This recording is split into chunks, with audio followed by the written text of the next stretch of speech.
ఒక్కొక్కడు చూడండి అసలు భగవద్భక్తి, పాపాలు, పుణ్యాలు, దేవుడు, పక్కవాడిని పట్టించుకోవడం ఏమీ ఉండదు. వాడు చాలా ఐశ్వర్యవంతుడిగా ఉంటాడు. ఒక్కొక్కడు చాలా పవిత్రమైన జీవనంతో ఉండి దరిద్రుడిగా ఉంటాడు. అప్పుడు సాధారణంగా ఏమంటారంటే, ఏమండి భగవంతుడు అన్నవాడు ఉంటే ఈయన ఇలా ఉండడం ఏంటి, ఆయన అలా ఉండడం ఏంటి? కరెక్ట్. దీనికి జవాబు ఒక్కటే. సనాతన ధర్మంలో ప్రాణప్రదమైన సిద్ధాంతం ఏమిటంటే కర్మ సిద్ధాంతం. గత జన్మలలో మీరు చేసిన పాపపుణ్యాలు ఏ ఉన్నాయో వాటిని మీరు ఈ జన్మలో అనుభవించాలి అని.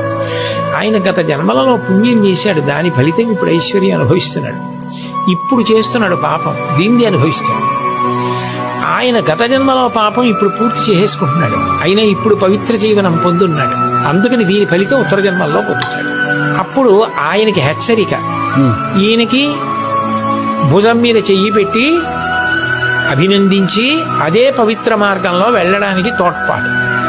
పునర్జన్మ సిద్ధాంతంలో కర్మ ప్రధానమై ఉంటుంది. అది మీరు పెట్టలేదు, నేను పెట్టలేదు, అది ప్రధాన సిద్ధాంతం. అది దాని వలన పాపపుణ్యాలే